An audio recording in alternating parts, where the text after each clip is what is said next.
It was just past noon when Emily Harper, late for her shift at the downtown cafe, rounded the corner of the park and nearly tripped over a crumpled figure on the bench.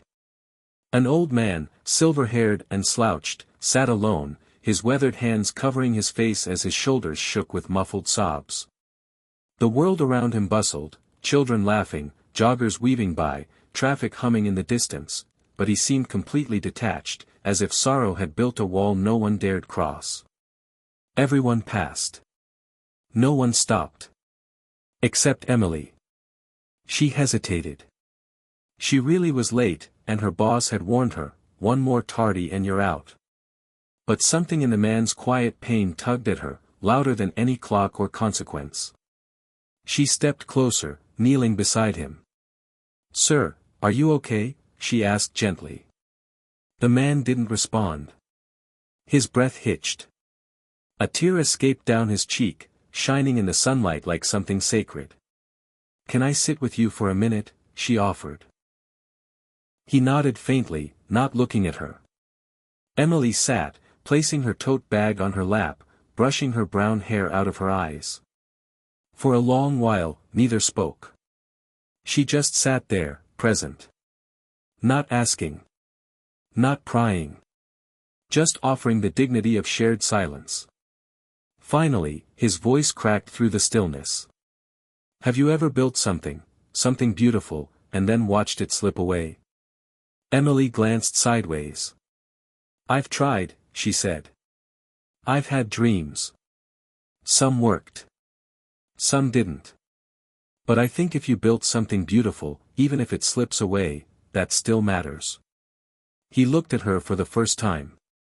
His eyes, though rimmed with grief, held something fierce beneath them, depth, like a storm that had once been lightning. "My name's Edward," he said slowly. "I used to run a company. Started it in my garage. Grew it for 50 years. What happened?" she asked softly.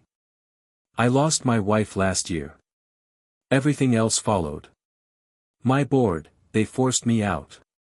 The company's worth billions now.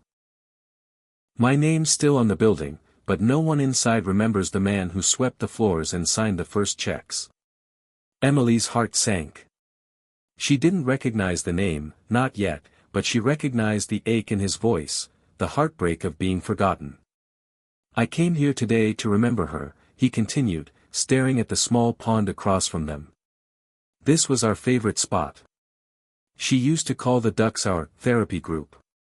I guess I didn't expect to fall apart in public."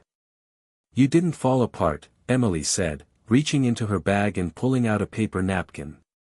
She handed it to him. "You remembered love. That's strength." He chuckled hoarsely, dabbing his face. "You're kind. What's your name?" "Emily. I serve coffee and scones 5 blocks that way." "You deserve to run the place," Edward said. "I probably never will," she smiled. "But that's okay. As long as I make people feel seen, it's worth it." Edward stared at her, something shifting behind his expression. A seed planted. A recognition. They sat another 10 minutes before he stood up slowly. "Thank you for sitting with a crying old man, Emily." She smiled and waved as he walked away, limping slightly but taller somehow. She made it to work 15 minutes late and got scolded, but she didn't care. Something had happened. She'd shown up for someone. 3 weeks later, Emily walked into the cafe to find a letter addressed to her, handwritten on thick parchment. "Emily. The day you sat beside me, you did more than offer kindness, you reminded me of the humanity that once fueled every decision I made as a leader. I lost that over time, but you helped me find it again. My name is Edward Langston. I founded Langston Tech. You may not have known me, but millions know what we built. I've created a new foundation in honor of my late wife, the Clara Langston Initiative. It will offer scholarships and startup grants to those who serve their community with heart and vision. You, Emily, will be the first recipient. Enclosed is a check to cover your education or any dream you choose to build. Thank you, for seeing me, for reminding me of what matters. Keep showing up. The world needs more Emilys. With deep gratitude. Edward. Inside was a check for $250,000. Emily dropped into a chair, stunned. Her co-workers crowded around her, but the world blurred as tears streamed down her face.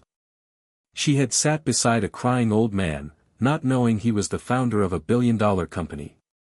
Not knowing he had once led thousands.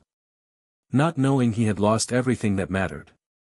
She didn't do it for reward, for recognition, or for gain. She did it because it was the right thing to do. In the months that followed, Emily used the money to enroll in college and begin a nonprofit that trained young adults from underserved communities in business and hospitality. She called it Bench Start. Inspired by a moment on a bench in a quiet park where compassion changed the course of two lives. Edward and Emily remained friends. He visited her nonprofit's opening, proudly cutting the ribbon. Reporters came. The story spread, about the billionaire and the barista. But in the end, it wasn't the money or the fame that mattered most. It was the moment someone saw a broken soul and chose to sit beside him. It was the reminder that sometimes, the simplest act, a pause, a presence, a napkin shared, is enough to begin healing the world. And as Edward often told others afterward, she didn't know who I was. But in that moment, she made me feel like I still mattered. That's wealth no money can. Message. In a world where people rush past one another, forgetting names, faces, and stories, be the one who stops. You never know who's on that bench. And you never know the power of simply sitting beside them.